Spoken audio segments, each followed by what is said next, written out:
Hi, everyone. I'm so sorry. I don't know, there's no one in this room, so it's kind of weird, but my camera was off of its stand and it's screwed onto it. So it was kind of weird, but I had to fix it. So I'm very sorry that I'm late. I always think that I have more time than I actually do.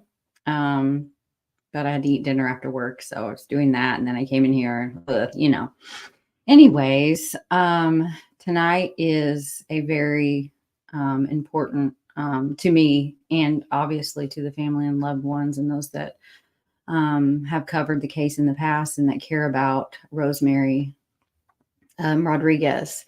I want everyone in the chat to stay on topic.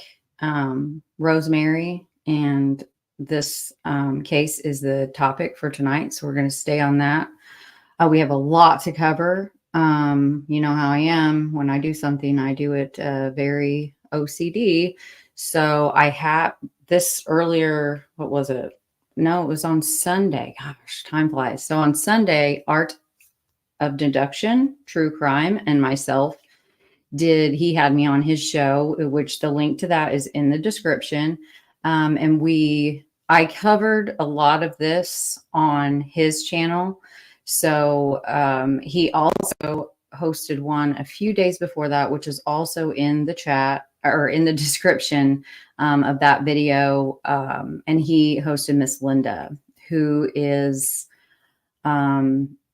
such a sweet woman. And when I was listening to it, doing dishes, and she said something, I don't even remember exactly what it was, but I literally stopped everything I was doing and I sat down and I listened and I engaged with the chat, like literally immediately. And so from that moment on, I was telling Frank about it, from like literally from that moment on, it was the rest of that whole, I think it was around 2 p.m. until like I think it was close to 4 a.m.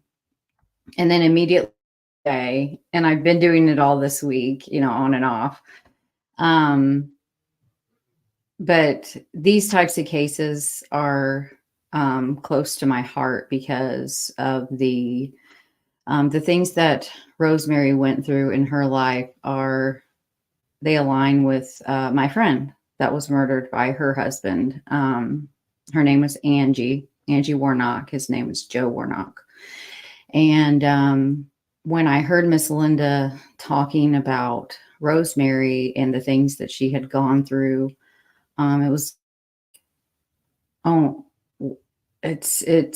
like hearing the loved ones of Angie talk about Joe and the things that he did to her.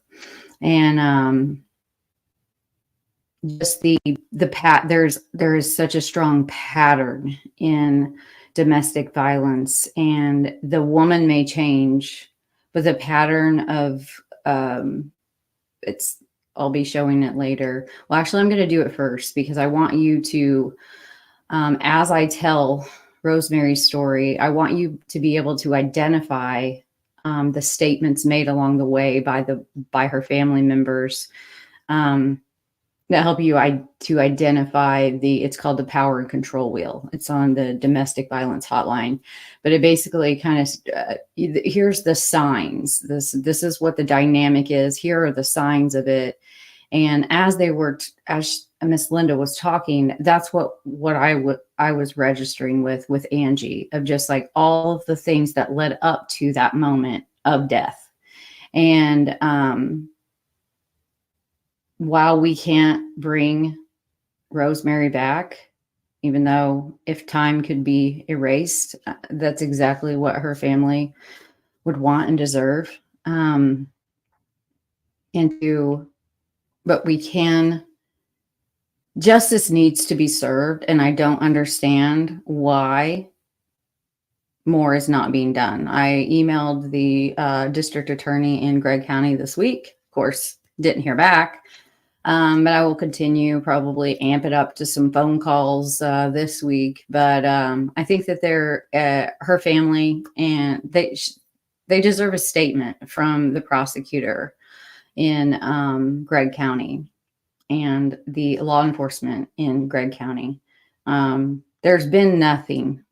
This happened in 2019. She disappeared in 2019, and her body was found in the end of 2021. And other than when they finally, ID'd her, and then finally didn't release anything more, but made like a statement. That's really it. There isn't any more until Frank and myself. I did find an old one with Jason Heibert. I've been on his show a long time ago for another case, but he interviewed Rosemary's daughters, and it was so sad. And the link for that is in the description as well.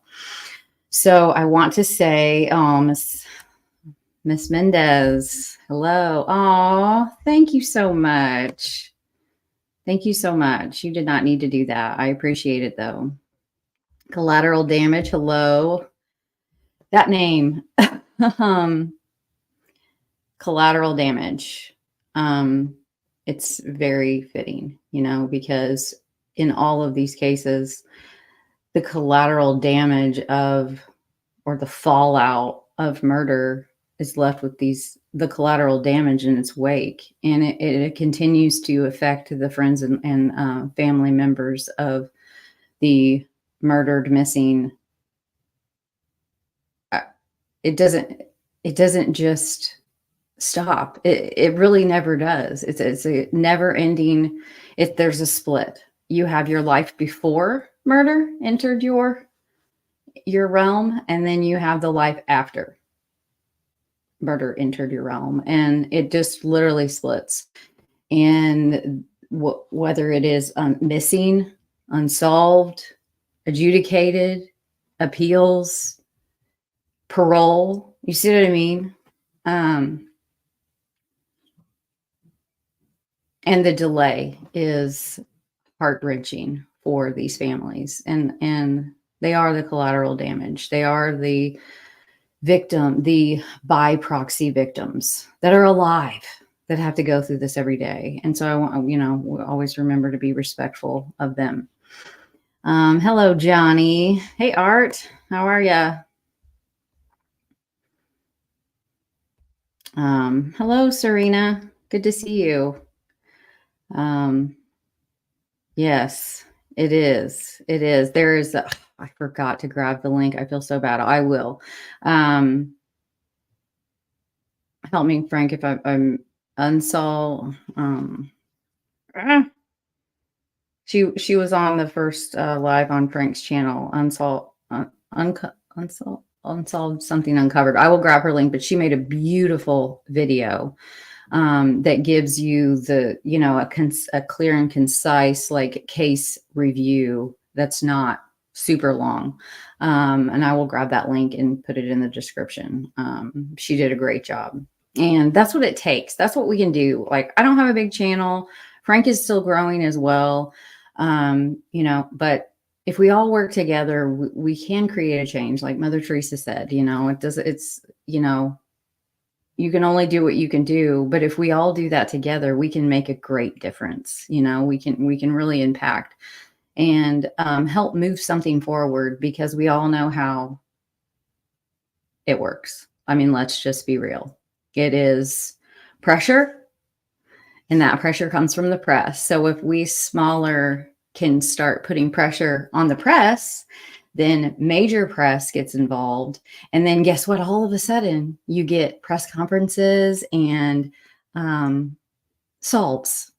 So I think that's really what Gregg County needs right now. I think they need a quick, shove them, get them going, and that's why I'm doing this. And I know that's why Frank did his 2 episodes. And we are hoping to really, let's go. What is the holdup? This is not a rocket science case. That's why I named it 2.8 miles to solve. That's all that we got to solve. I'm not going to solve it, obviously, but it is not complicated.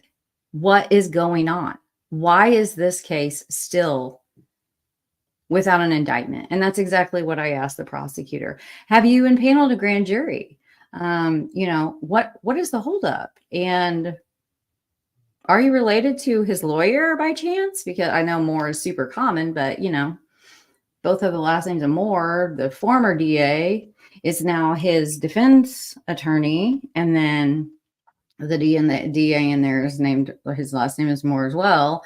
And like, obviously the former DA is buddy with everybody. We've seen this in Delphi with Curtis Fouts, who was the judge and then became the defense attorney. And what a, you know, what show that's been. I mean, it's the same thing. It's just like, are those kinds of dynamics going on? Like, what is it? Is it this, you know, the family name and there is a lot of them. This is a rural town, but there is a lot for a rural town. There's a lot of Denmans in it. So that's interesting to see. And then to see some of the property values coming up, it kind of gives you an idea of what could possibly be influencing this. Just saying. Okay. Hey, Jill. Hey, Ivy. Thanks. I worked today, so I fixed it. Justice Served Daily. Good to see you.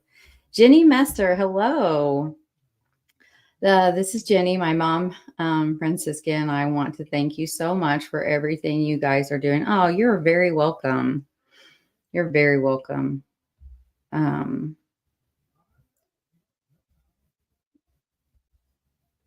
Bossy. It is a ripple effect. You're right.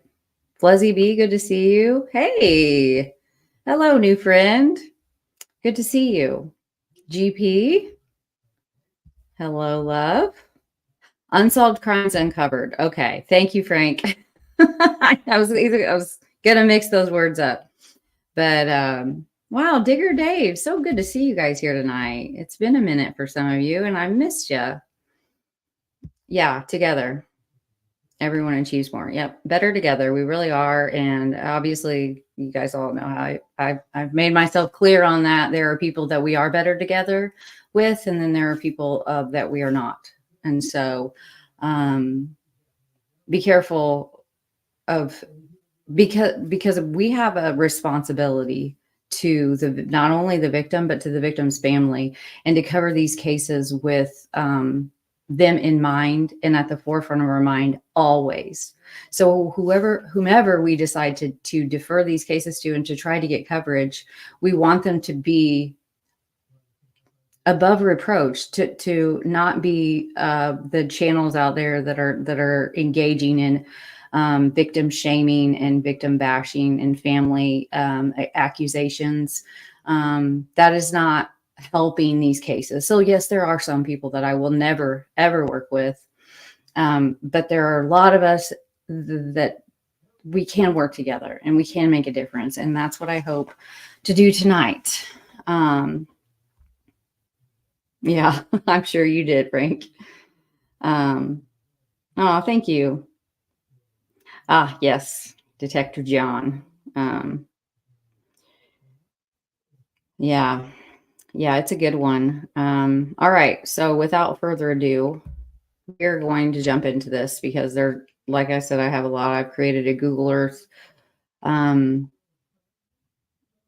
map. I don't know what to call it, but basically it kind of just shows you the cat. Like, it's so easy. Gray Hughes Investigates does this, and I was doing like maps before I was even on any social media for true crime. I see patterns really well. I think it has something to do with the dyslexia. So I'd take, missing and murdered in NamUs, and then upload them to my Google map, and to see if I could find any patterns of, especially the missing, to try to help and sending that stuff to mostly what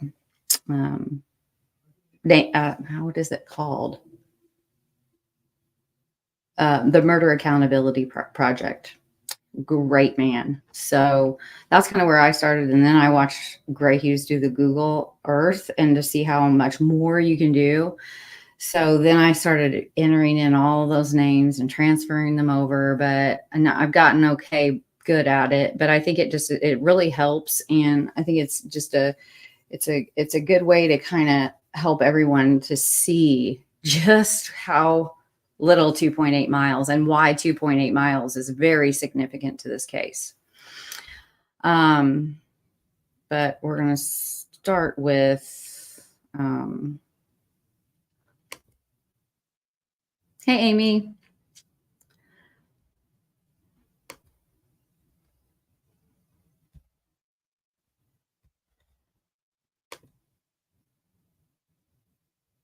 Right. I'm sure it's at the end here. So this is Rosemary. She was 54. She is described by her family as a happy person overall. And this information is all coming from referenced, material. But so it was an interview with the her two daughters, and they had said, like, yeah, like that was the question that was asked, like, what was your mom like? What was her personality? Did she, have anything going on with mental health? And they were like, no, like she was just really happy. Like she's just a happy person. She was a little sad when a divorce happened in 2017. But like that's to be expected, that's not anything major. She had diabetes, like she had glaucoma. But she was just like really loved and just kind of a really happy, always smiling type person is the way that they described her. And very, very close with her mother and her family and her loved ones and friends. She had a lot of people that loved her and that have been a voice for her over the years. It's really sad to see what kind of happened with Rosemary.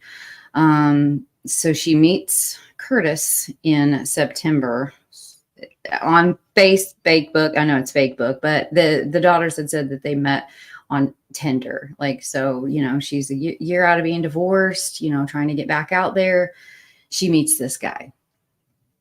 And of course, in her eyes at first, and everything seemed okay in that very beginning, the honeymoon stages, everything in these types of relationships are, 0 to 100 in no time flat. Why? Because their mask slips too quickly to do anything slow. Plus, they cannot help themselves. They immediately want to take over control. Jealousy, isolation is the one that they talked about. That's what they noticed, that she was they were slowly seeing less and less of her. She still had her home, but she was staying with him. And they even were talking about the fact that when they would get in a fight or probably just anytime she wanted to go home or be away from him, he would follow her and track her down. And that is a part of that pattern of they're not your property. You're not a equal. You're not a partner, anything. That just wipe that out of your brain. Not with these types of men. There is no partnership. You are property now, and you belong to me, and you do what I say when I say it and exactly how I say it. Otherwise, your life is a living hell. So at this point, so this is the very start. I wanted to give you a little bit of her, a little bit of what happened in 2018 as she meets him. Now let's fast forward to October, but I want to read these signs to you first, so that you'll be able to see them as we go along. So these are just some of the tactics: coercion and threats, making or carrying out threats to do something to hurt her, threatening to leave her, to commit suicide, to report her to welfare, making her drop charges, making her do illegal things. In that same thing is threats, veiled threats to family members, if you know, and causing scenes and using all those coercive. It's called coercive control. Laura Richards has done an amazing job of kind of coining that term and really making it make sense. Using intimidation, making her afraid to be by using looks, actions, gestures, smashing things, hitting someone, hitting a wall next to someone's door, hitting, next to their face, like that is a warning sign of eventually that's going to be your face. It's just a matter of time, but you don't see these in the beginning, in that honeymoon phase. Just be aware of that. They become everything that you have ever needed or wanted and more. The knight in shining armor, they will listen, and they're listening with intent. They're listening with the intent to figure out how they can best manipulate you and get you invested in them. Because once you are invested in them, then it's harder to walk away. You're emotionally, sometimes you're physically, financially, emotionally invested in this person before you really start to see those yellow flags, then the red flags. And those yellow flags are like, oh, that was just like that one time that he got a little jealous, or like I found out he was like tracking me. Like, it's like they're really good at explaining it away too. So by the time you decide, like, whoa, okay, this is a pattern, like this is not going well, then you try to leave and they literally don't let you. Like, you're not going to get out alive. Or if you do, you're going to have to take drastic measures to stay alive, because that's the most dangerous time, is when you try to leave your property. You're not leaving me. And usually these types have a long history of doing the same things to others. I can't stress enough how important it is to, in the dating world especially, or for your children and their dating, look someone up, just verify that, like, what is in their past, because that past is a predictor of future behavior, especially if it is an ongoing, like Curtis has, one right after another for years and years and years. There's a long history of this. And that's why I believe that crime of passion in domestic violence pisses me off more than anything. That is such bullshit. It is premeditated murder. You have a long history of almost killing the person that you're with, and most of the time they get off with a Class A misdemeanor. Are you kidding me? States are stepping it up. I know Indiana has stepped it up to like a level 6 felony, level 5 felony sometimes. But strangulation inside of like almost killing someone, and then it's just kind of precursor, So why is it a crime of passion when they actually succeed? Does that make sense to anyone?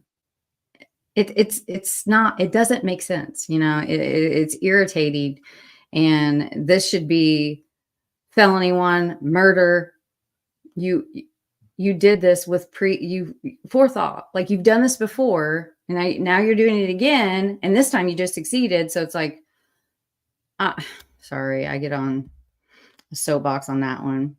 Using emotional abuse, putting her down, making her feel bad. Like no one else is gonna want you. Like, look at me, gaslighting is a big one, making her think she's crazy, playing mind games, humiliating her. The isolation from the family starts, they do that very, it's so hard to watch. They'll be confrontational, or, try to make things uncomfortable with family get-togethers to where like nobody wants to come. And what this man did to one of her daughters, when I heard it on Jason Heibert show, like my heart broke for her. And like, I want her to know that it is not your fault. He was doing to you what he did to your mother the whole time they were together. Like, that deferred blame, and so just the sadisticness of what he said to her. Well, I'm trying not to get ahead, but this case really has me. But just things to watch for as we go along. I'm giving them away. Controlling what she does, who she sees, talks to, what she reads, where she goes, limiting her outside involvement, using jealousy to justify actions, minimizing, denying, and blaming, making light of the abuse and not taking her concerns about it seriously, saying abuse didn't happen, shifting responsibility for abusive behavior, saying she caused it. That's a big one. That's a big one, to always look out for people that say, you made me do this. If you had have just, towed the line, like, we would be in this pickle now, would we? Like that kind of vernacular is yellow flag, big, and then red, just flashing lights whenever someone does something outrageous, and then somehow you end up being the one that's at fault. Like, we're not responsible for the actions of others. Like, don't let anyone do that to you in your life. Making her, using the children, making her feel guilty about the children, using the children to relay messages, using visitation to harass her, threatening to take the children away, veiled threats and threats of violence towards, well, accidents happen. Like, are you sure you want to do that? I could, just outright. And a lot of women stay when they share children because of reasons like that, of like their children will be alone with this monster. But everyone is always like, well, she should have just left, like it's her fault. Like, no, you don't get it. Like, you really don't get it. You don't understand how this works. That your life is in danger and that the life of everyone around you is in danger as well. And so women stay not because they want to, sometimes because they feel like they have to keep other people safe. Male privilege. This is one that I grew up with because I grew up in like evangelical, like fundamentalist type churches. But it's definitely a problem there. But using, religion to be the excuse for why the rest of this wheel is relevant. Know your role, woman. The master of the castle,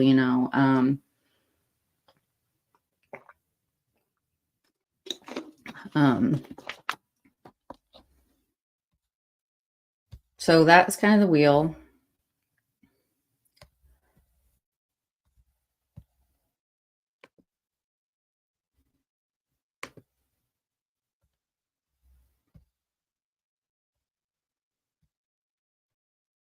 Yeah, I think this has already been covered.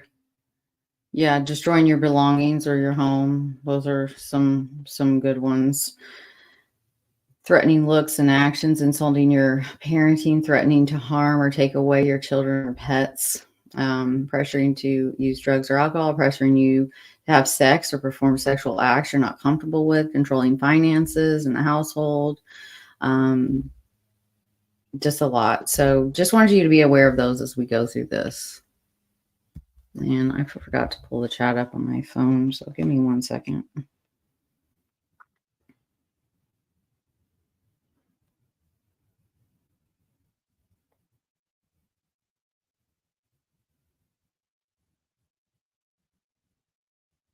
Yeah, Serena. So why didn't you just leave? No, Ivy. Yes, it's not easy to leave. Thank you, Mayo. You're so sweet. Thank you.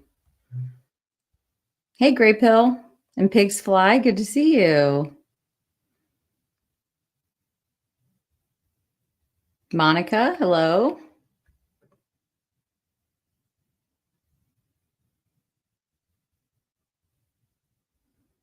All right. The most dangerous time in a woman's life is during a breakup, separation, or divorce. Yes, that's what we're about to see here. So the family, that's what they reported, is just like slowly she started to become less of herself, and that's how you know you're in a bad situation, was when a steady personality starts to be dimmed. And those were the first kind of things that they noticed. And when they would fight, Rosemary would try to go back to her house in Kilgore, or just in another area of the town. And he would follow her, and he would to get her back to his house, and did some pretty outlandish things in this process. And she was mostly living with him for about a year before she went missing. Mentioned that he was very controlling. He would wait outside of her work when they were fighting. They say that their mother was in an abusive relationship. And this is them. This is on her Facebook. It's public. This is them. And on October 6th of 2019, Rosemary and Curtis pick up her mom, and they take her to dinner for her birthday. They went to Golden Corral. He's driving Rosemary's car. Afterwards, they drop her off, so he's still driving. This was around 9 p.m. from what I found on the Facebook group, which is also, the link for that is also in the description.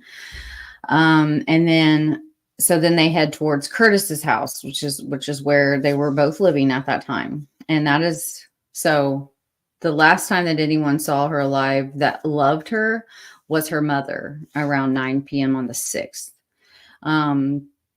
They're seen on CCTV footage of outside of the McDonald's heading, and that shows them driving by, and they're heading in the direction of his home, and Rosemary is in the passenger seat. So Curtis told the police in his interview, I'm pretty sure it was like the one and only, that they had gotten into an argument on that night, and then early on October 7th, no, sorry, something happened here. Okay, so he tells the police conflicting stories between what he's telling and sending to the daughters and family. So he tells them that she left, he saw her leave for work in the morning of the 7th, and then she came back and to pick up her medications, and she's in her Walmart uniform around 4:30, and she leaves on the day of the 7th, and that's the last time that he saw her. But the papers do say 6:45, so I'm not, sometime between 4:30 and 6:45. And then she picks up her beds and she leaves. Well, guess what? She didn't go to work. She didn't show up to work that day. She did not show up to work on the day of the 7th or the 8th. So him seeing her leave in her Walmart uniform in the morning to not go to work, and then show up at 4:30 or 6:45 in her Walmart uniform to pick up meds to not be at work, make sense. So that's one of the key things, in my opinion, of this case. And she was found in her vehicle. Was she wearing that Walmart uniform? I think that'd be very telling, because I guarantee you she was wearing the outfit she wore to dinner with her mother at Golden Corral on the evening of the 6th. And so early in October, not long after this, there's a magnet, the river magnet people. And he finds a cell phone on the bank of, you'll see it on my map here in a second. And he opens it and he's like, oh my God, it actually turns on. So he's like, oh, I can resell this. And he takes it to a friend, and they try to get into it. They end up factory resetting it. And then they ended up selling it at Walmart, for $50. So sometime in November, her daughter calls her just out of the blue, was had an urge to call her mom's phone again, missing October 6th. So this is later in November, and the phone rings. And before this time, the phone hadn't been ringing. It had gone straight to voicemail. So this alerted her daughter to whoa, what's going on? What's going on? We'll come to find out they were pinging her phone. They had tracked it down, and they were pinging the phone to try to locate it. And of course, it's located. They did retrieve it. The newspaper articles do confirm that.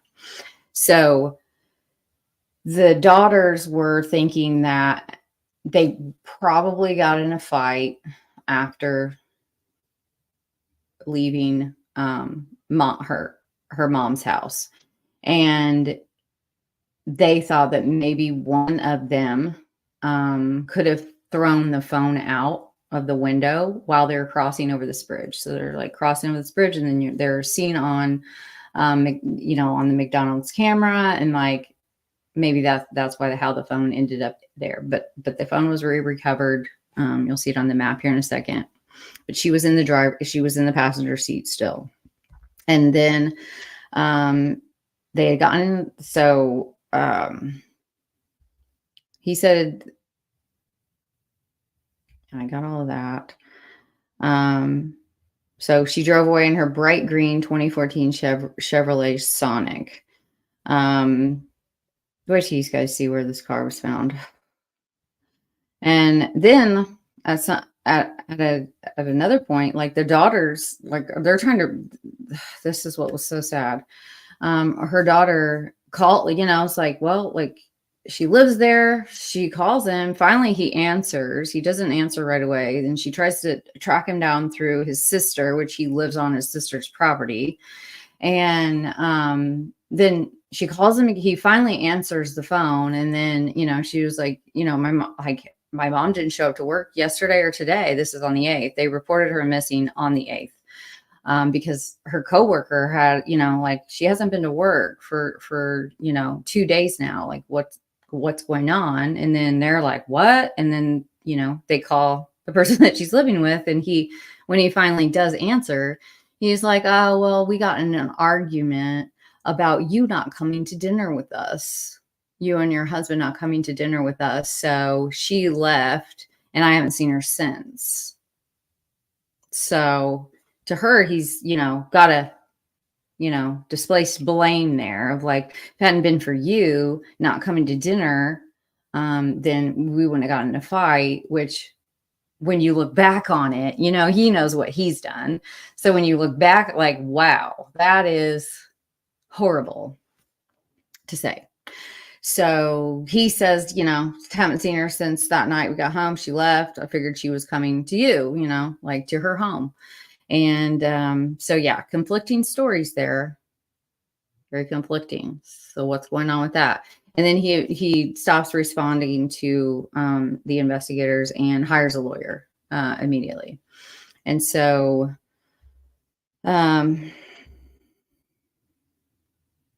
there's a tip called into, which is kind of, I don't know, like Miss Donna, the property owner, like she had said that I was thinking it too, but she said, she's like, I don't know, like they never end up finding her vehicle in the river. But there's a tip, an anonymous tip called in that her car went into the river on this lady's property. She doesn't live there year round. Like it's a kind of a vacation home, but there is a bar. So there's gates to it, but they were opened. But she does maintain her property very well and knows her property very well. And as soon as when she met the different agencies out there was clear, like a big, like just, what is it? Like these ruts, like someone drove into the river and nothing came out. But since that's not where she was found, what was that all about? Was that like a deflection, like to derail things, like to confuse things? I don't know. There's something about that just struck me as it's just like a really odd. Anyway, so other, Adventures with Purpose did go out. I think they went out twice actually, just to try to help them search. They searched bodies of water though. And she was not found in a body of water. But on November 27th of 2019, police announced that they found Rosemary's cell phone. The family hopes that this gives them the info that they need. There is a $2,000 reward offered for information. So then we fast forward to December 31st of 2022. And that's wrong. It's 2021. Her vehicle is found. And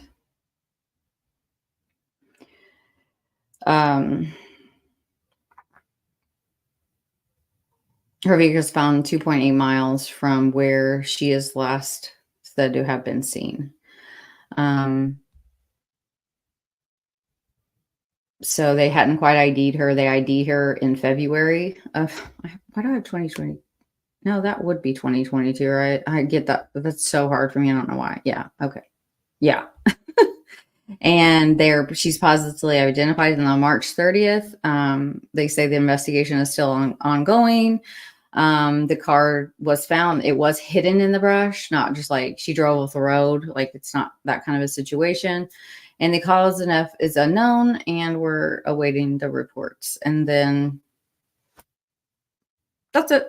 Like that's what I was saying. Like there needs to be more. There needs to be more accountability here from the media. The tip line is scrolling on your screen. And let's go to, so you can just kind of see all of this laid out. Okay, so this is where she was living at the time.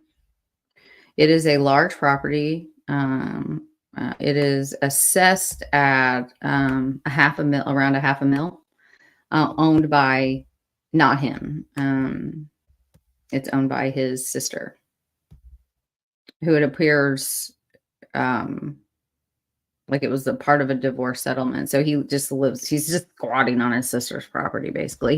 He moved real quick after this happened in 2019. Like he got out of there and moved to Yantis, where he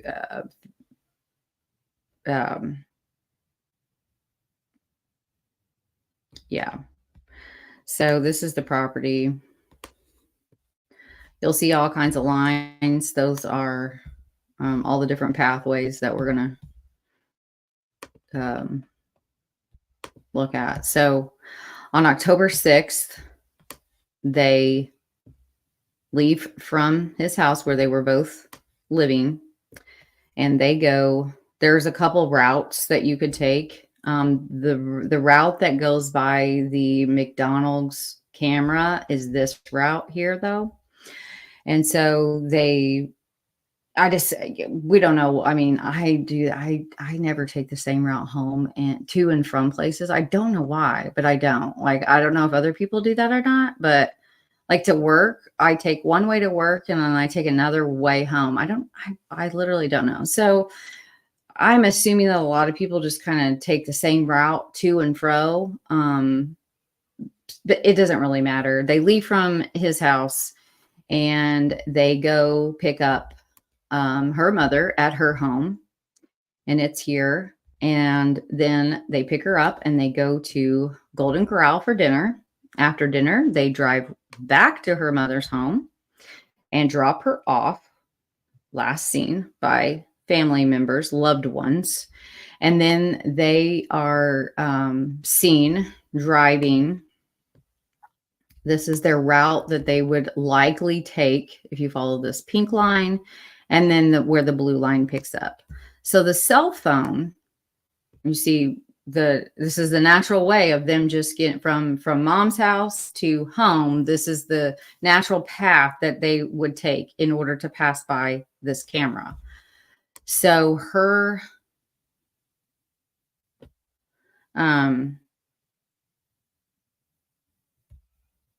in Adventures with Purpose, they were standing, it appeared to be kind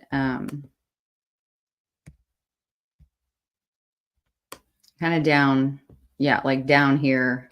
And the phone was found along the bank. So to me, it kind of seems like maybe they're fighting over a phone. So he or she throws it out the window, and that's how it ends up there. Maybe he, the killer took it back there to get rid of it. I don't know why, it just seemed like where it was found seemed like a very, like throwing it out the window in a moving car type of deal, instead of like put there. Because if it was put there, then you would want it to sink to in the river, you know, like, so to find it, you know, on the bank, and the river was high at that time. So when they were out there, it was low and there was tons of bank, but at the time of her disappearance, the water was higher. And so it had to have been closer to this area right here. So cell phone found there after her disappearance, but not long after. Gosh, I don't know how to get that to stop doing that. So they're following the natural route. They're going this way. This is the camera for, no, that's not it. I'm getting confused. So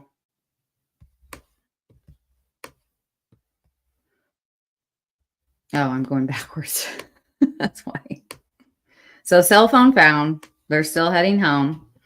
This is the likely route home. It goes from the blue line into the light pink line. This is where she worked at Walmart. This is the camera that picked them up in her bright green car, her in the passenger seat. So then we follow this lavender line to his house. Now remember, he has proclaimed to everyone that he is the last person to see her on both accounts, the both conflicting accounts that he tells. So that is, he says that she left his house after they got into an argument, and she went home.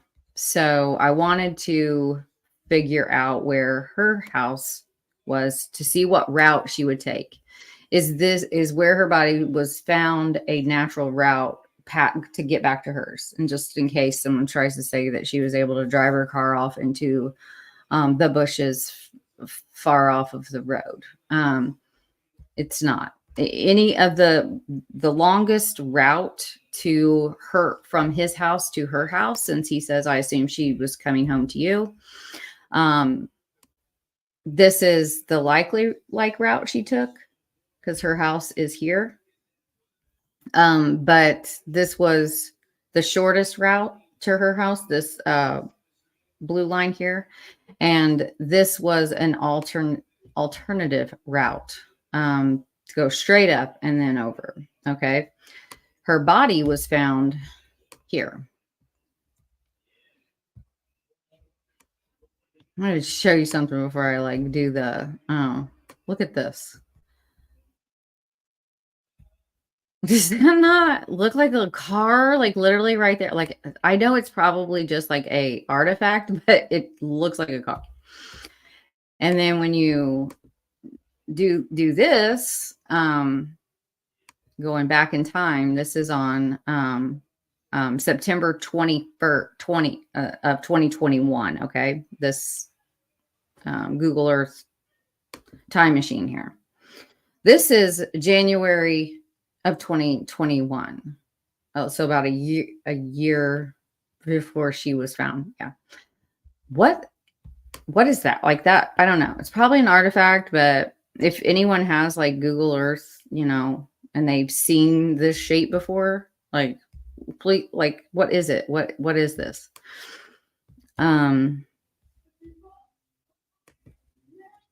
We have August of 2020.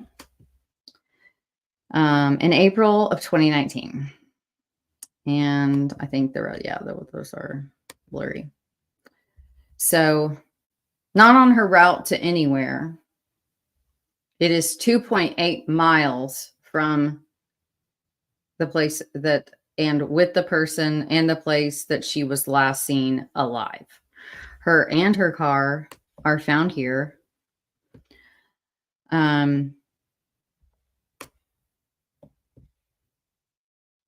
I'm thinking likely, this is clearly abandoned. I wasn't able to find any kind of livable residence on GIS. So I think this has just been abandoned because this is in 2023, but it appears to still be there, and you saw it in the other footage. But what it looks like is just kind of an overgrown where it used to be a driveway or something.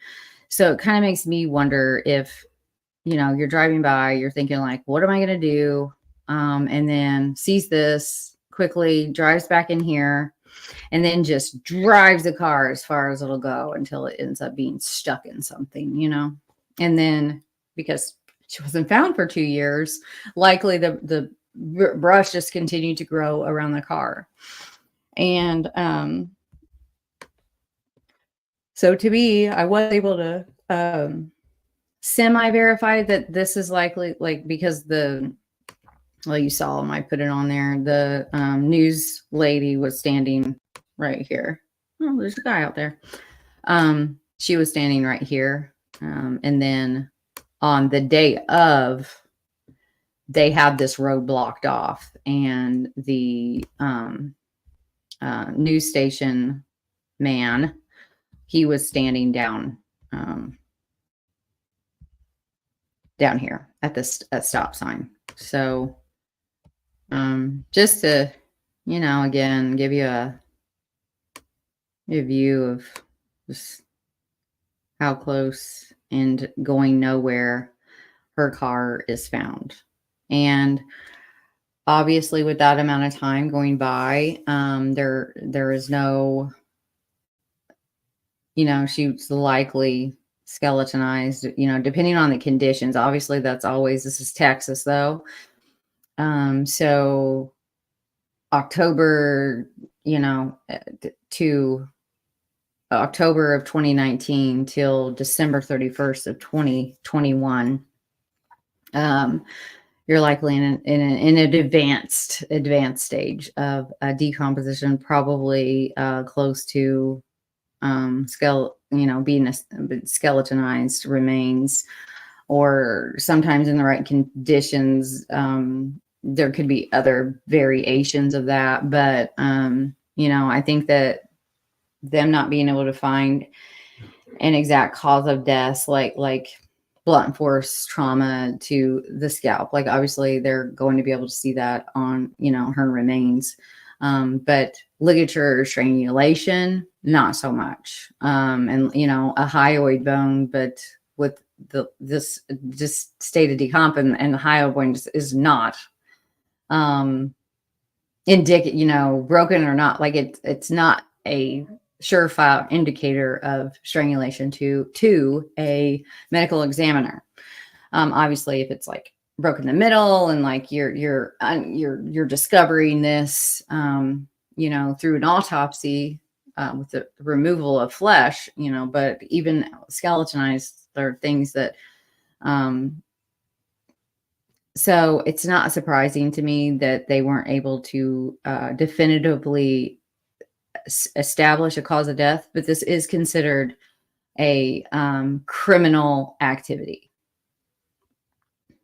I don't know why it's not considered straight up murder after she's found, but it was like, well, if no one's asking them questions, they're not going to offer up any answers. So that's why it's important to email them and call them and find out, like, where are things?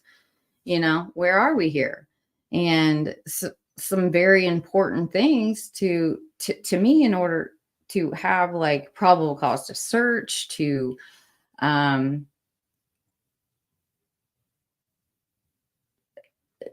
indict, if you're looking, there's things that right off the bat, like if she's not found in that wall, not to say that he couldn't have dressed her in that, and if that's the situation, or maybe he's not involved, that would be just that exception to the rule type of thing. But what was she wearing? Where was her body positioned in the car? I've been told by people close to the family that like she was found in a like wrapped in a mattress like pad. So obviously this is not, there's nothing natural about this. This is a body that's been hidden 2.8 miles from where she disappeared from a clear-cut case of, domestic isolation and abuse. Yeah.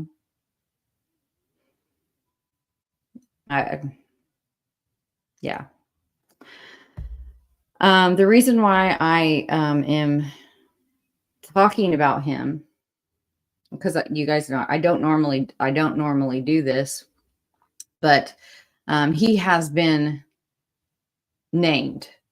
He has been called out by the local law enforcement. He has been named in the papers. His criminal history is public, which we're about to kind of take a look at right now. And so this is public information. This is not like, he's a suspect. It's just nothing's happened. It's very unfortunate. But this is his, what I was able to find in public records through Texas Gov and newspapers. So, this is just so we're going to go over, because his charge is in 2008, but this is an article from 2010. Gregg County Jail. Longview police arrest Curtis Denman, 43 of Longview, Friday night in the 4900 block of West Harrison Street. Officers reported that Denman and his wife were arguing when their vehicle crashed, and he was assaulting his wife while driving. Denman remained jailed Saturday on a $50,000 bond, charged with aggravated assault of a family member with a weapon. So like, that's crazy. And then,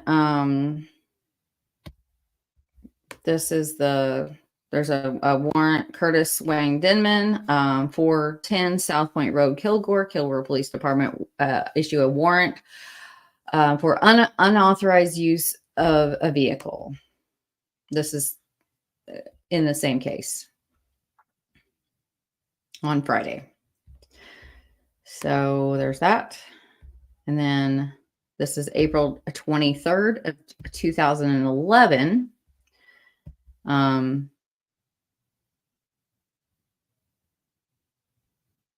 Curtis Denman, 44 of Kilgore, was indicted on a charge of aggravated assault.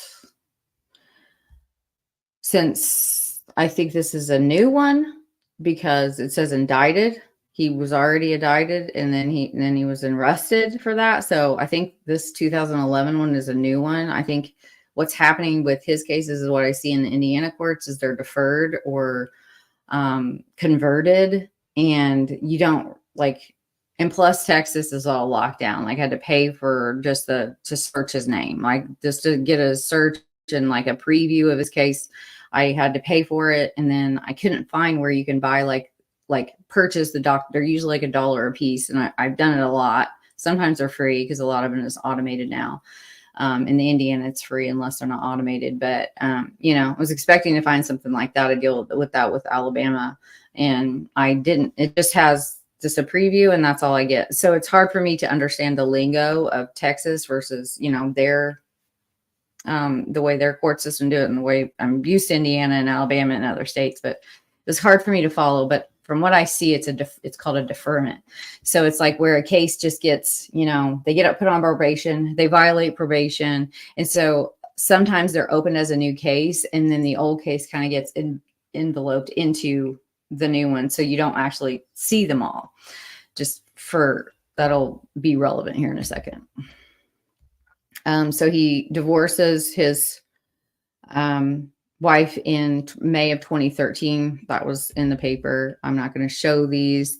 I'm just trying to figure out, like, is this a small town? Like, what's the dynamic going on? What's the I always look at like demographics and family dynamics, and like, where everything all fits. So I'm not going to show those, but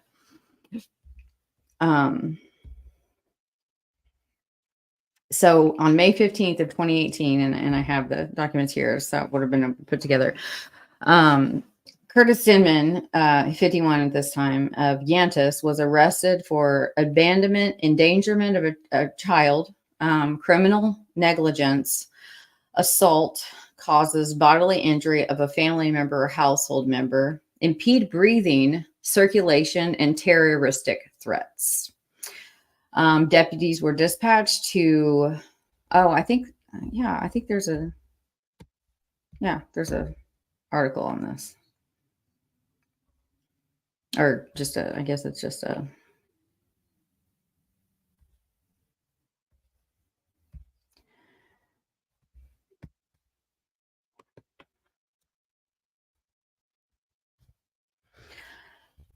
So it says disturbance. Curtis Denman of Yantis was arrested for an abandonment and endangerment child, criminal negligence, assault causes bodily injury, a family household member, impediment breathing, circulation, and terroristic threat. Now I know there is a search like a charging affidavit and likely like police summary of this, and that's what I was hoping to get from what I paid for. But that's not. I don't know. I think I'm thinking what you do is you have to formally submit a release of information. Like FOIAs, everyone, just so you know, a FOIA is for like Freedom of Information Act is when you're you wouldn't use that when you're wanting federal documents from like the federal government, but in state it's usually just a public access request. So I'm assuming that I would have to email or do that with the Gregg County clerk, since it didn't show up in their database. But it shows my name, so I can't just go to my account on there, even though there's a person that doxes me. Just did it earlier today, so I guess it doesn't really matter. So this is him.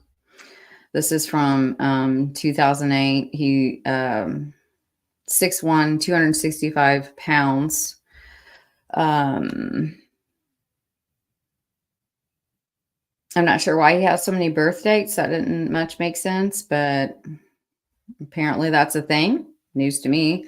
So this is his arrest summary. I searched under Denman Curtis and Denman Curtis Wayne, and on both searches in Texas anyway, these are the only two that show up. So but obviously, went back and showed you. That's why I wanted to show you the newspapers where I'm getting this information of like more details.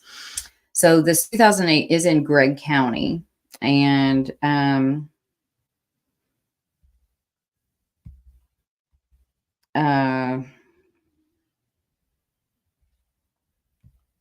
yeah, like I don't know. I need some Texas lawman to help me understand this. But so assault causing bodily injury of a family member, it is a class A misdemeanor. The date of this offense this is interesting too, because it doesn't quite align with the other, and I think this is deferred because the papers was in 2008. So this says it happened it happened on October 28th. This is when the offense occurred. And then he was arrested on it in June of 2008. So it is the first one that we read it from the newspapers.com. He receives, so he's held, I'm assuming he had a bond. And he see where it says, see right here where it says deferred. I wonder what that means. Is like 302 pages of the document. Like, what does that mean? But that's why I think that it's like probably like a bunch of these are just kind of rolled into one. I don't know that for sure because I don't know how their systems work. But so he pleads like he admits his guilt. And he is given 27 months of probation, and a court fine of $200, and the court costs of $253, and about wraps it up. So that's that. And then the 2018, so May 16th of 2018, this one starts out as a level 3 felony, which in Indiana, level 3 felonies are a pretty big deal. You know, like you're looking at some time. And like, I think Indiana guidelines on a 3 is, let's see. So 1 to 6, 6 to, so it's like 6 or like 12, like you could be facing, you know, like it's a guideline. Obviously it's the judge's decision, but you know, you're looking at a good decade in prison for a level 3 felony. And remember, he's got a criminal, you know, even though it's a misdemeanor, but he has a history of violent acts, of terroristic, like what?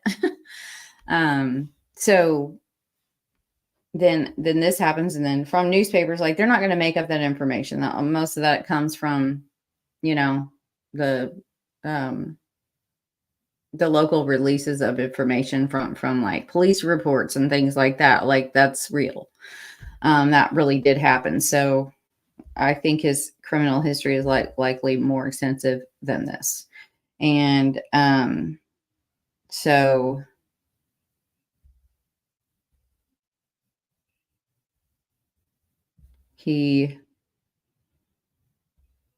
assault, impeding breathing and circulation, level 3 felony. He pleads it down to this from a level 3 felony with having a criminal history. He's able to plead this on down to a class A misdemeanor. Like what? This is in 2018. This is just before he met her. Okay. So he is giving a 2-year modified sentence. I love it when they do that, where the judge like, oh, you're sentenced to 2 years of incarceration, and then they turn around and they say, you know, but we're gonna you can serve it for 2 years of probation instead, you know. So he admits his guilt, and he's given 1 year of confinement modified, and then court probation 2 years modified, court fines of $500, court costs of $283, and this is to be served concurrent, which there's only like one charge here, right? Like this is a plea. So what happened concurrently to have a concurrent sentence, which just means that you're serving the sentence like at the same time. So you're only serving the most years that you got. Like Ashley Garth got 48 years for murder, 20 some for conspiracy, and 6 for assisting a criminal.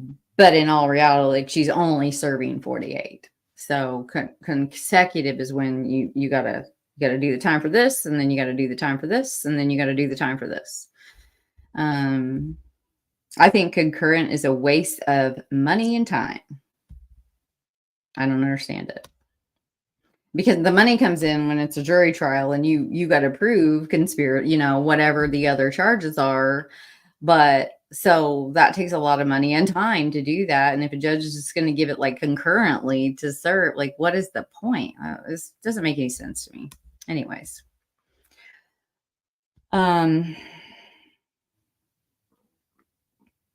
Yeah. See the date of his sentence? Like, what? They were together then. I don't know.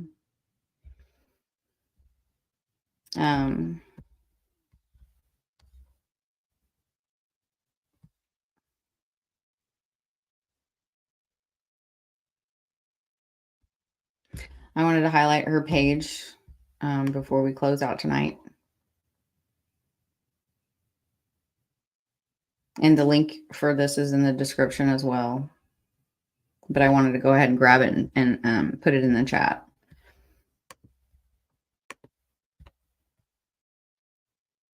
It's just very sad. Yeah.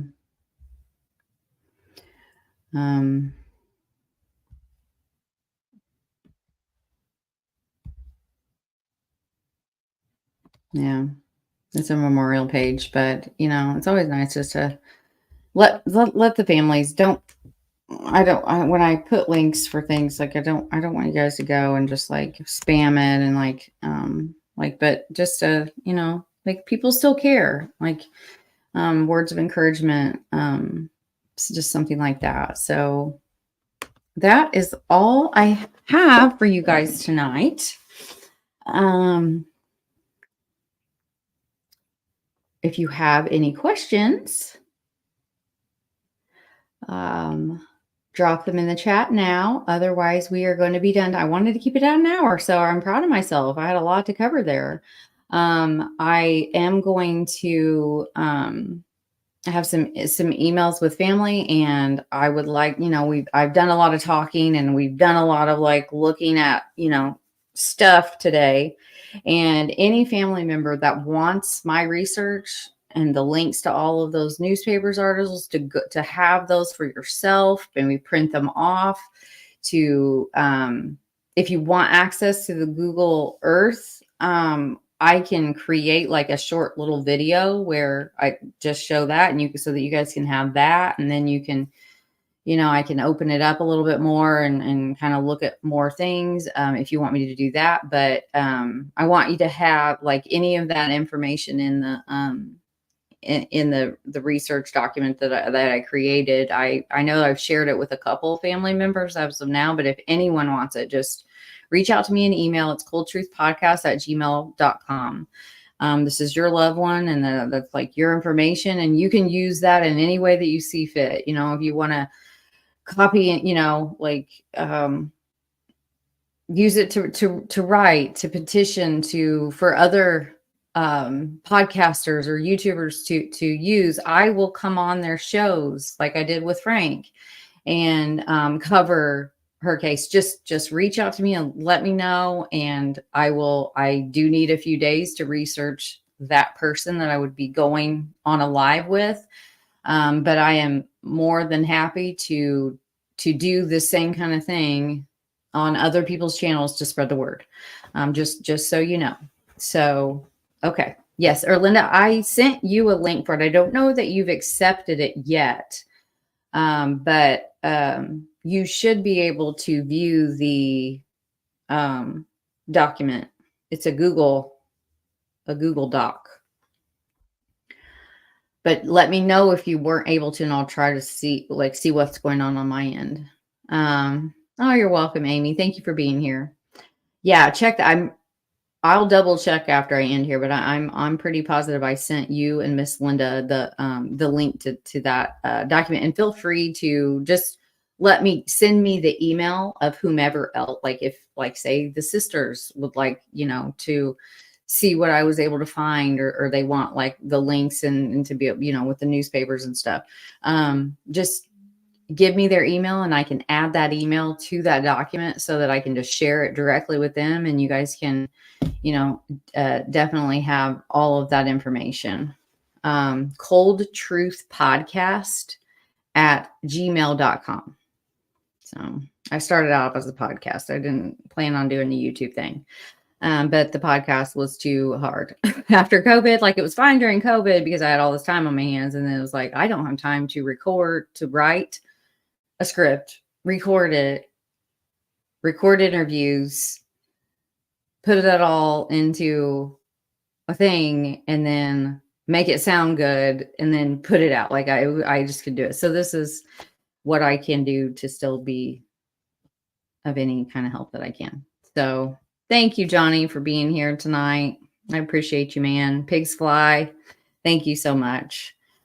He's just in another town, not far. You know, he moved out of town. So this is you know, like these, you know how, like, so I know a lot of my chat are from Indiana, and you all know Carroll County, even if you don't live there, but like, like White County, you've got like Monon, you've got Reynolds, Idaville, like you've got all these towns. They're very rural, and then you'll have like the center of it, and it'll be a little bit more people in it, but all the areas are kind of rural. So, and I could never say that right. Thank you, Ivy, for doing that. But you can when you say you're from Kilgore, or Longview, like they're literally all right there in a little bunch. So he grew up there and then moved away from there. So right, like very soon after she disappeared, after he stopped speaking to law enforcement, and law enforcement let the public know that he lawyered up and was no longer speaking to them. The last person that saw her is no longer speaking to them. And here's another indicator. This is a big one.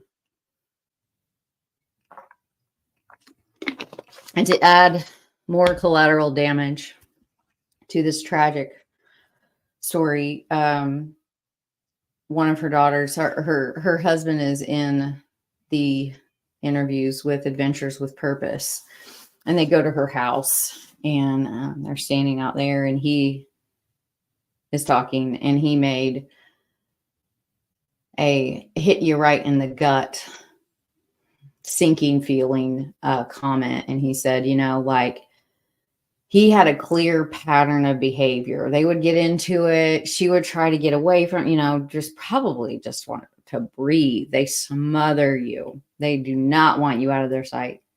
They take over your social media. They take over your phone. They start tracking you. And then they start showing, this is what Joe did at the salon that I work at and still currently work at. Like, and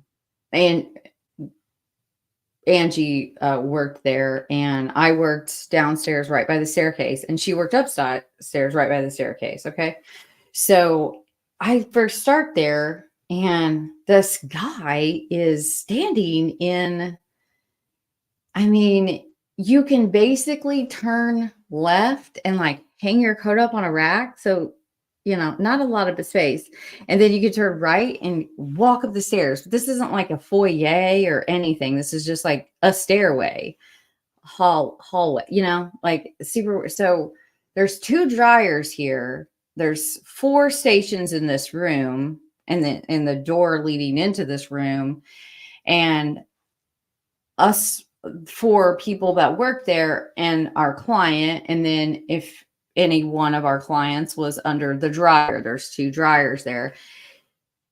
So my first day, I'm just doing hair, and I have my client, and I have another client under the dryer. And in this guy walked, and I had said hi to her as she went up to work. So but I didn't connect it, but like she came, she went upstairs to her, like, hey, how are you? I'm new here, blah, blah, blah. And then this guy, this like bald guy, this little tiny man, this little bald guy proceeds to, he came in like not with her, but like not that long after. And he was just standing in this little thing. So he's standing in my room, like where I'm doing hair. And he's just like standing there. And I'm like, what is going on? And it was making us all uncomfortable because he was imposing and he looked scary. Like the vibe was not good. And so I have no history there. So I immediately go to, I think it was the boss's daughter, or I might have called the boss, but I'm like, there is this man that I don't know what he's just standing by the stairs. Like he's not speaking to anyone. He's not looking at anyone. He's not interacting in any way. He's not there with anyone. I've already had, like, he's not here with anybody, like nothing, like what, like, and they're like, please just pretend like he's not there. Just like,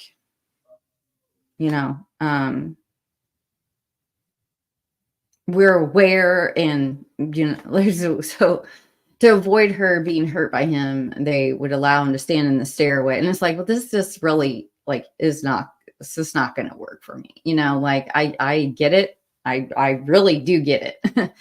That there had to be somewhere else that he can stand and guard her, you know, and it was basically just to make sure that no men went up those stairs. Like, and she was the best person in the world. Like, I don't, you know, because cheating is a you problem, the cheater. Like, it's never the other person problem. Like, it's your moral, like, I don't care what my man does or how he treats me, or that is not an excuse for me to cheat on him. And I don't like seeing that. And so it's like, she just did not have that moral, like, to do that, no matter how bad he was, like, but he did. So, you know, of course it's that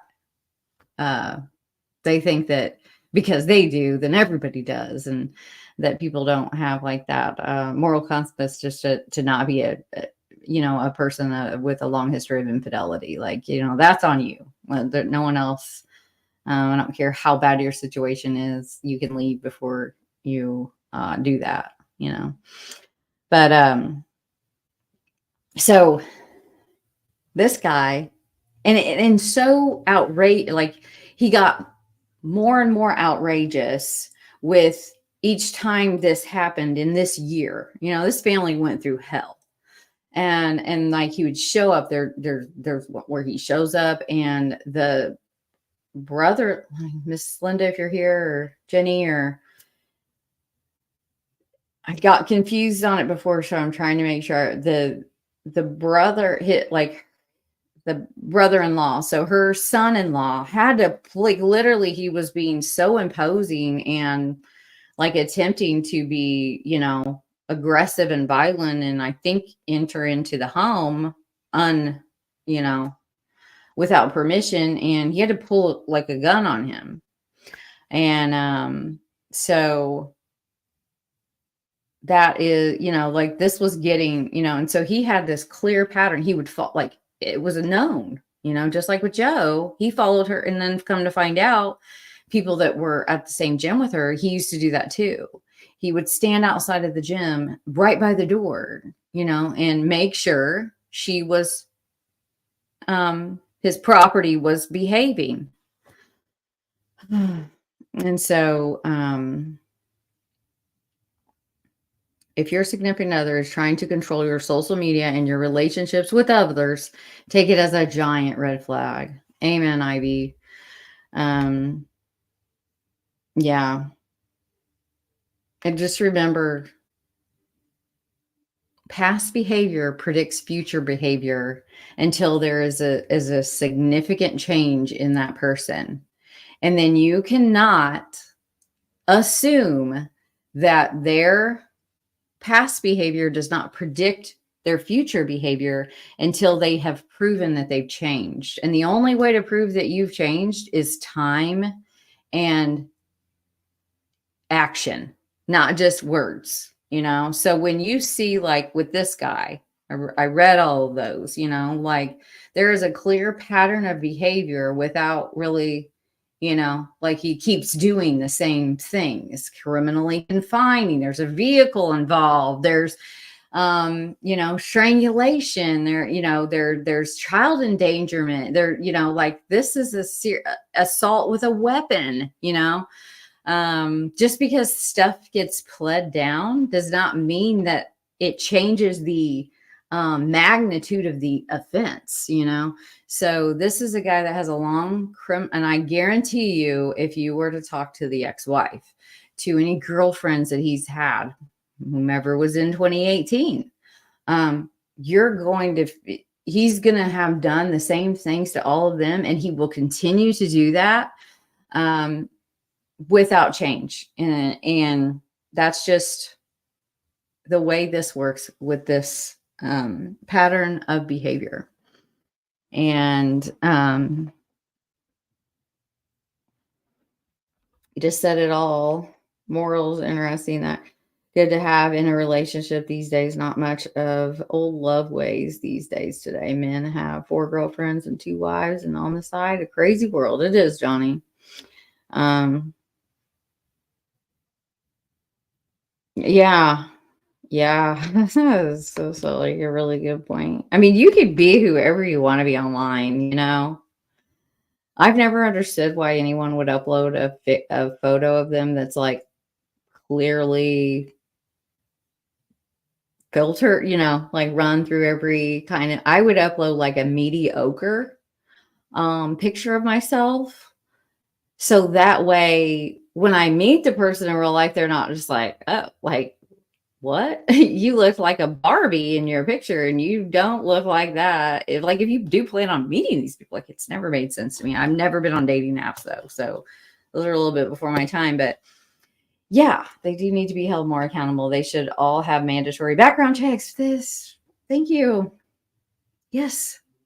In a digitized world that we live in, with the world like on, you know, with everything being online, that is not something that is outlandish to think of, like Tinder or any, I don't know all the names of the apps, you know, but Christian Mingle, to have in your profile that like in order to be on here, like you have to provide this information, you know?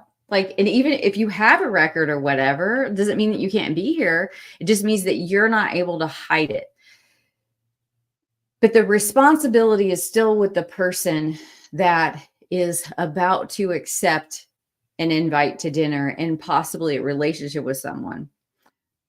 Just figure out, you know, and I wish that more, I know like what's frustrating to me is just, I mean, you can enter someone's full name and like town, you know, state and town, like into Google, just a Google search and get some things, but ask a few questions, you know, like, oh, like, where did you grow up?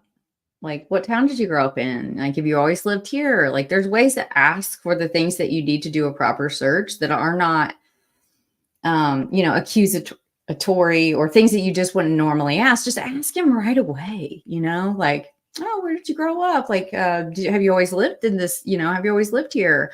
Like, there is a girl from my work and like, I don't know how this ended up turning into a marriage, but like, eventually she finds out that he's an ex-convict for murder. Like he's murdered someone not very, very far back, like literally like, and it's just like, oh, glad he finally told you that. But guess what? She's already invested. And this is a guy that she works with me too. And I had his number immediately because I learned from watching Joe.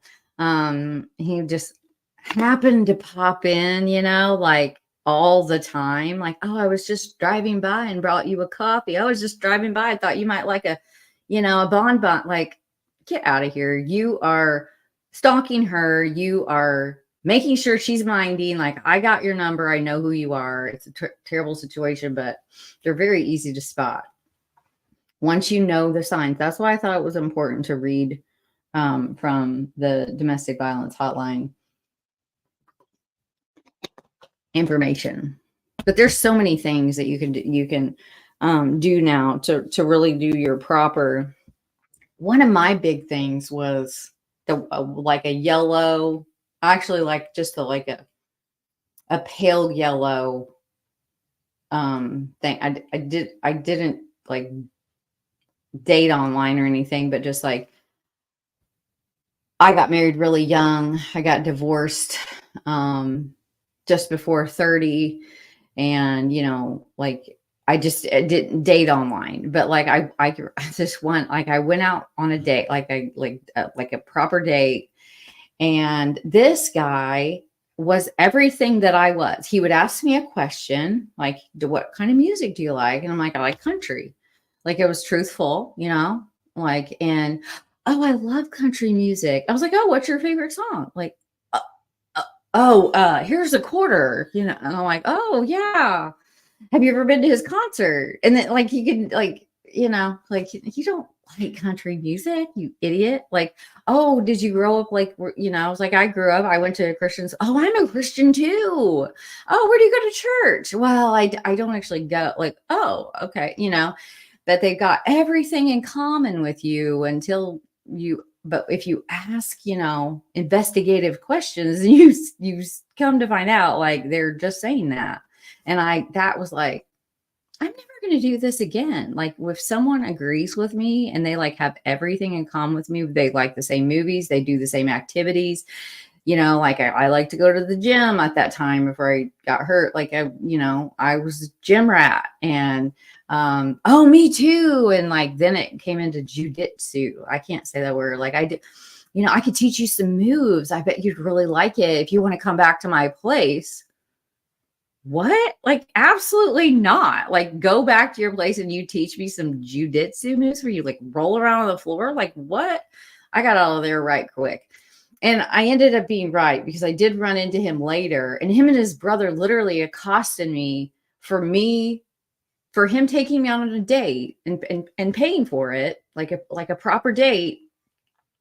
I'm old fashioned, and I grew up at least 20 years outside of like the actual 90s, because it was, cult like.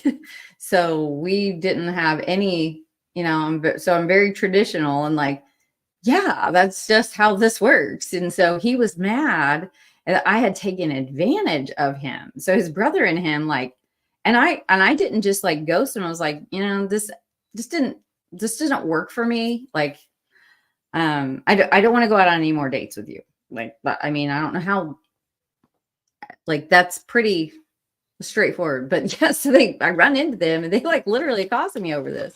Of like, you just used him for a free dinner. What? Like, at a bar? Like bar food? No, I like, get out of here. So I made the right decision on that one. But I noticed that was a pattern with a lot of the guys, and I think that's a huge, that's a flag for you. If they ask you questions and they have everything in common with you and they don't disagree with you at all, pass, because so many people do this in relationships. They put this best foot forward thing, and then, but eventually, like, you're gonna find, like, just be honest. So when I met Mr. Cold Truth, we're having that get to know you type conversation, and he's like, yeah, I hate country. Like, I like radio. I like radio Disney. And I'm like, what? You like radio? He's like, yeah, it's like pop music. I'm like, I know, my kids like radio Disney. But he did not like country music. And I'm like, okay, like, moving on to movie genres. He's like, yeah, I don't like that movie. He didn't agree with me on everything. And then the things that, yeah, I do too, like, I believed him because he wasn't trying to like be something, like be my white and, this, perfect man, because he's everything that I've ever wanted. You see what I'm going with what these characters do? These are your pale yellow flags. Hey, Jerry Rocks. Good to see you. Hey, Nantas. Just find hot chicks in the vegetable aisles at the supermarket and make sure they buy organic. Because you didn't hook up with him. I know. And I didn't like fall for the bait of like, take me to your apartment and do you teach me? I don't know how to say it. Sorry. Jujitsu.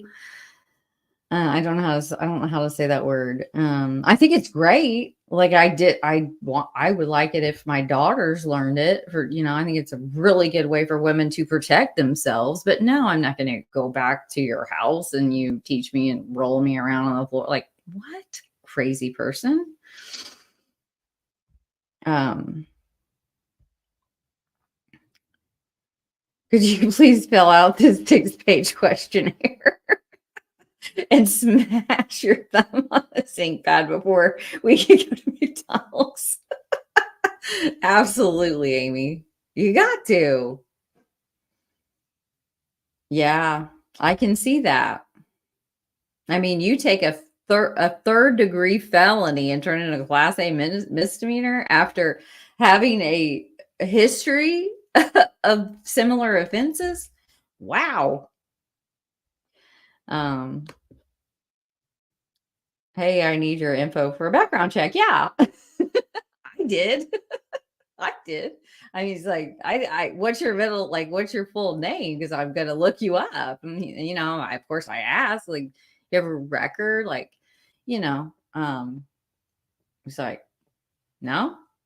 I'm like, well, what's your middle name? And he gave it to me and I looked him up and I'm like, oh, like, yeah, just speeding. I'm like, where else did you live? So looked him up with that other place he lived. Okay, there's nothing there.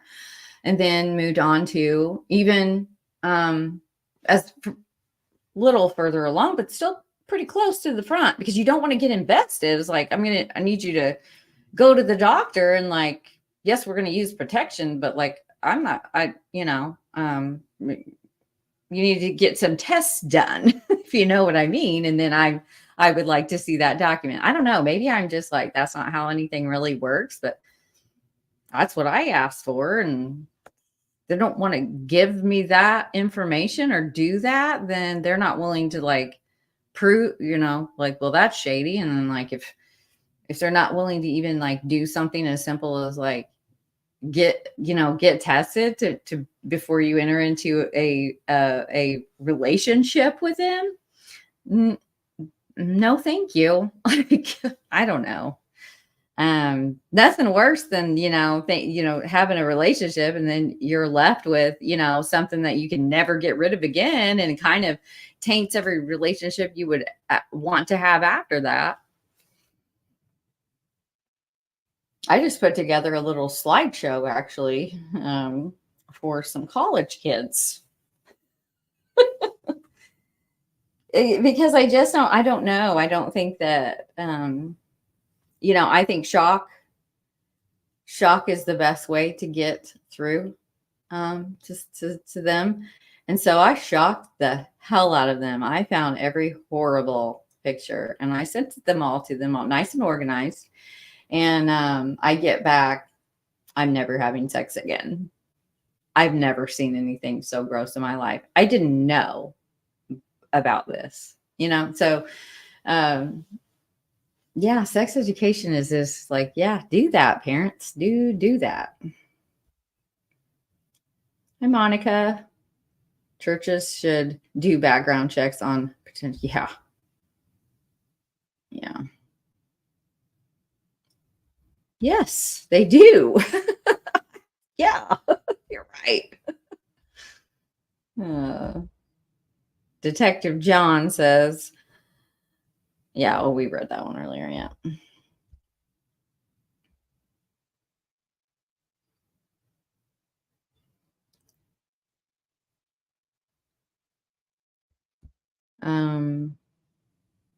I didn't like him from the first moment I met him and he gave me the creeps. Yeah, that's usually how it works. That's how I've been with, especially like coworkers. Like, man, it's not starting off good, and then you start hearing all the excuses, excusing their behavior of, well, like they were, like they had a really rough childhood, and so I'm like, so they've used that as this is the way I track that of like,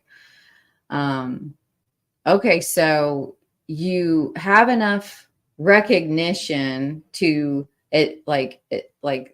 use that. If you use you're aware that like I have some insecurities from my childhood, then to use that to get out of trouble in like, oh, I'm sorry I did that, I'm sorry, like I went through your phone and like followed you to work. I just have like my ex-wife cheated on me, and like ever since I've just been like, like I have some issues with that. And then depending on what they say, like you feel sorry for them, and so then you're like, you let it pass. Don't ever let that pass. Because if they can recognize and excuse the behavior because of like, then they should have the accountability that you don't get to use that, you don't get to weaponize that. Like I had a friend who I was trying to be unfriend her, and it turned into a year of stalking. Like it was single white female, horrible time. But she called me repeatedly, and I answered to say, you have to stop. I'm going to be blocking you now, you know, because I didn't want her just showing up here, which she ended up doing that anyway. But she, you know, I answered and she immediately goes, I got the gun out of the closet last night and I was going to kill myself. And I'm like, F you. Like, no, that's not how any of this works. Your suicide is not my fault. Like I am doing what is healthy for me, and you're not going to weaponize suicide against me to keep me as your friend, which is crazy. But again, like this isn't a partnership you're having with these types of people. Even if it's a friendship, like your property, like they don't care if you're there under duress, just as long as you're there. Like so it's hard for like normal people to make sense of that. But yeah, like, no, never let anyone use that against you. And like, she knew what I had gone through with my best friend. So for her to do that was just even more evil. And yeah, you know, and like, then she says showing up at my house, like she literally would park like down the road. It was so crazy, guys. Like she would park like down the road and like walk to my house to look like we didn't see her car, and then like ring the doorbell and then run to the you know, where like the side of the house where I couldn't see her, and then to pop out. Like, what are you doing? You know, like it was just so wild. Then just like places I was like, it was just so awful. But I heard someone talking. I don't remember who it was, but it was really good. It was talking about narcissism and like where empaths and the vortex of like people that are, I'm not meaning empath in some kind of like psychic way, or just like that like narcissists are really attracted to empaths because so the empath needs to learn something from the narcissist. They need to learn boundaries and who they are. And like, I'm not an empath anymore. Like I've taken the experiences that I've had, and then like I realized through that like, you know what, like I have a pattern here. Like I'm the fixer in our family, in our like somewhat toxic family dynamic. I'm the one that everybody calls to smooth things over with someone else. And I, you know, and like they're getting me to be this like go between, and like it's not like I'm hurting them, and like I'm taking on all this stuff that's affecting my life. And then like, you know, like had it like through that friendship and through relationships, like, you know, a mistake is only a mistake if you don't learn from it. And if you learn from it, it's a life lesson. And those are invaluable, you know, because those turn you into a better person, like every time. So it's like, I don't have a lot of, not that there hasn't been things that have been, you know, that I've done wrong in my life, but I don't have a lot of mistakes that I regret, because I got to learn something from where I had to learn the hard way or not. Like, but with these type of people, like with this guy, you know, like he's not learning anything, you know, like they're, you know, so yeah, just watch out for those people that don't ever change. They say they're changed, but they don't. Yeah. Yeah, there you go. Yeah.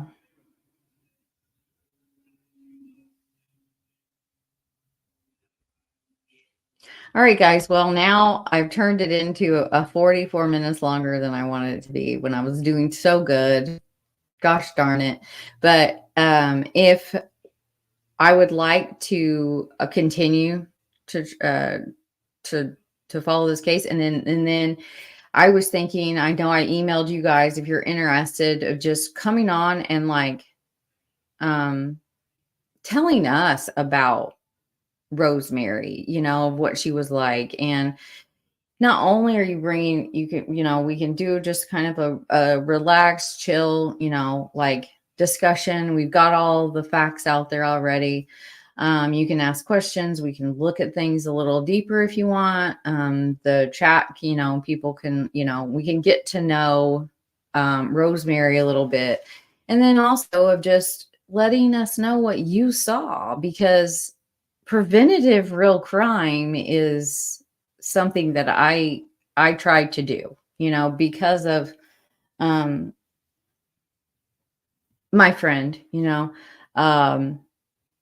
and so a lot of my coverage, people consider it like drama or just like obsessive, or they say all these things to me, and I literally zero forks given. But I see why they think, if they don't understand, and it's like, to me, the best way I know how to help is like to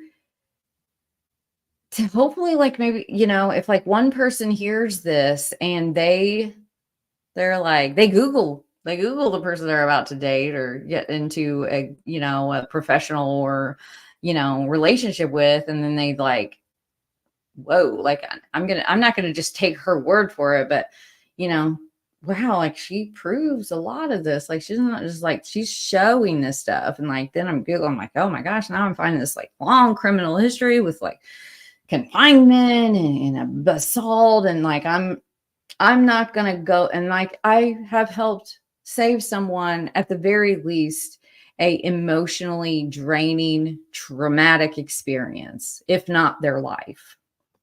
And also to I think the best way that we're not going to solve like YouTube. Like if you go to a podcast and they're like, we're gonna solve, and they always use those like, well, they asked the public for their help. Like, you've taken that too far, sir.